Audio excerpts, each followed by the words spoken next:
All right, so we got the 1152 spoilers, and this chapter is insane. We're getting a flashback on an important character, and we're finding out how it is possible to damage the Holy Knight / Gorosei and get past the regeneration the way that Scopper did a couple chapters back. It's finally being revealed. Also, sorry guys, no camera for this video. I'm on the road at the moment, but I will be back later this week in case you missed seeing my face, which I'm sure some of you didn't. But let's just get into it. So Gaban explains that the Holy Knights are not invincible, so Luffy must improve his Conqueror's Haki. Gaban also says that there's more than one person in the Straw Hat crew who could use Conqueror's Haki, and Sanji thought he meant him, but Gaban talks to Zoro. Luffy knew Zoro has it too. Whoa, what a way to start a chapter. This is truly wild. So first of all, like I said, we're finding out how you damage the Holy Knight / Gorosei, get past the regeneration that maybe Imu has bestowed upon them. And it turns out it's what we thought. I mean, I guess it was like Occam's razor kind of, or it was just like the most plausible thing. And it was just, yeah, using advanced Conqueror's Haki. But this time, like we also said before, it's not just advanced, it's advanced Conqueror's Haki. So that means Luffy hasn't been using that level yet at this point. And despite that, he was still able to defeat Kaido and, you know, do some stuff against Gorosei, but not get past the regeneration, which requires this advanced Conqueror's Haki that Gaban apparently knows. So that also makes you think that, like, did Kaido know it? Or, I don't know. It really remains to be seen what's really going on with this, but it's just kind of like another thing that Luffy has to learn this arc. Because we saw, you know, during Wano, he learned advanced armament. And that's how, you know, he's able to do the push and get past grabbing the collars and all that stuff. He learned it in the jail. And that allowed him to progress against Kaido, even though it ultimately came down to Gear 5. But I guess in this arc, Gaban might teach Luffy how to do this advanced Conqueror's Haki so that he can get past the regeneration. Now also, it's straight up being confirmed here that Zoro has Conqueror's Haki. It already has been before. It was alluded to in the series during Wano, but I think in supplementary material it was confirmed that Zoro had Conqueror's Haki. But now it's straight up just literally being said on the page, which is great. So now Zoro and Luffy for sure can injure or stop the regeneration of the Holy Knights and the Gorosei, but now it's like the rest of the crew can't because, you know, only two of them have Conqueror's Haki, unless Sanji actually has it, which, going by the way that things are, especially with parallels to Roger, it probably means that Sanji is going to get Conqueror's Haki, especially now that Gaban has it. But first, let's talk about our favorite Japanese pop snack subscription box, and that's Tokyo Treat.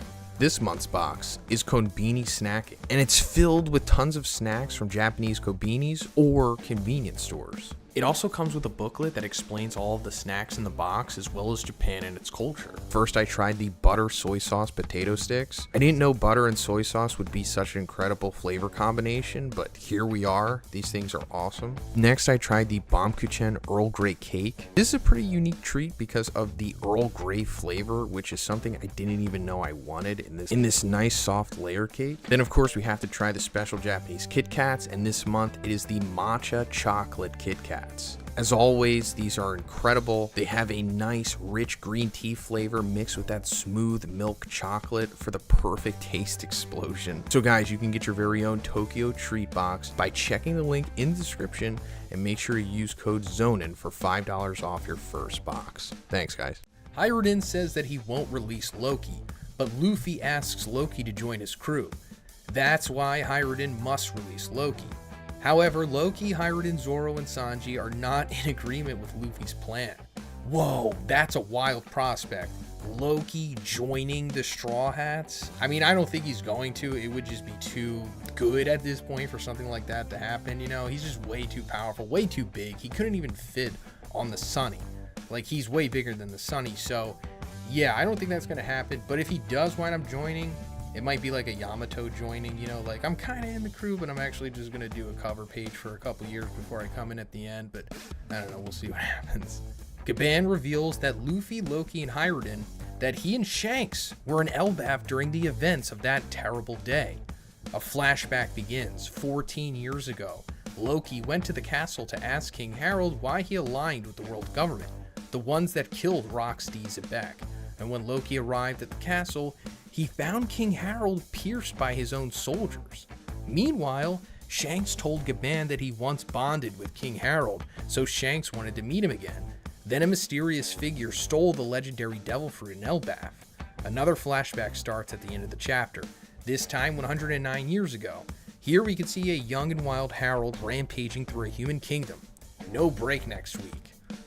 So that's super interesting. We're getting more into the backstory of King Harold and what's going on with him, because right now he's kind of like in a gray area. Sometimes we're thinking he might be a bad guy, sometimes we're thinking, oh, he might be a good guy, and then sometimes maybe he's somewhere in between.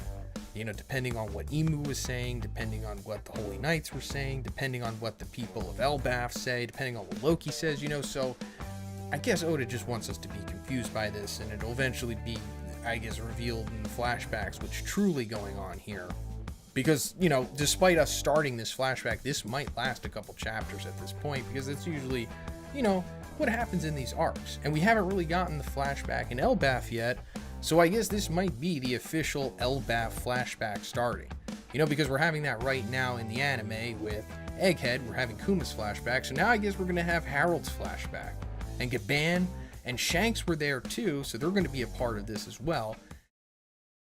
And another little interesting thing that was revealed by Pew Piece on Twitter, actually it's coming from Scotch Informer, but it was relayed through Pew Piece, but he says that Shanks had the Abyss/World Government mark on his arm at the time when he met Gaban. So that's wild. Did he always have that? I don't think we saw it in the beginning, right? There's no way. So I guess the arm that the Sea King ate took the tattoo with him or something, but it's like, when did he get that? I guess it's possibly when he went back to Mary Joie, because that's what Shamrock said. Shamrock said that Shanks went back to Mary Joie at some point, but then decided that it was better to just live, you know, outside of it, you know, be a pirate or whatever.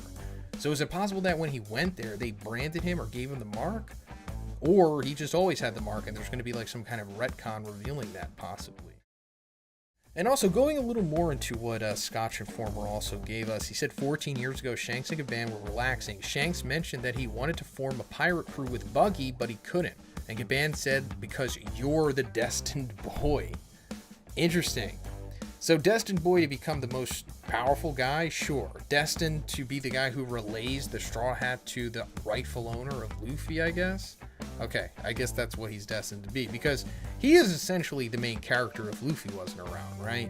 I mean, he's the main character to Oda. He's like Oda's self-insert, along with Sanji, I suppose, but pretty interesting dialogue here. I mean, we're really going to have to ultimately see what happens in the actual page itself, but yeah, like I said, I think we're going into a, I don't know, 5 or 6 chapter flashback at this point, going over what happened with King Harold, and I guess what ultimately led to his death at the hands of Loki 6 years ago. And if Oda really wants to treat us, we might see Loki versus Shanks eventually. I mean, we got to see like Roger and Whitebeard clash, you know, in the flashback on Wano, so maybe this time around we'll actually get to see a little bit of Shanks versus Loki, possibly, and how he defeated him. And then also it talking about the legendary devil fruit of Elbaf being stolen by a certain person. Love the Oda wording here. Still don't know what that is. I'm sorry, a mysterious figure, it says. Who could that be? Don't know. I guess Loki eventually, because he's the one that ultimately eats it. But let us not forget that Loki still has that devil fruit. Whatever it is, we still don't know. Could be an analog to Nika or something. But maybe that devil fruit will finally be revealed in this flashback, possibly. That would be a cool way of revealing it, just in like a flashback rather than us actually seeing it happen in real time. I mean, we don't have to see the transformation, but we can just find out the name of it, and then that'll hype it up even more. It's like, oh my god, yes, that fruit, how does that work? What does that look like? What powers does it have? You know, I think that's a good way of delivering. I guess that's pretty much it for this one, guys. Let me know what you think about all of this in the comments. And if you like the video, please leave a like and please subscribe if you haven't already. Have a great day, and I'll see you in the next one.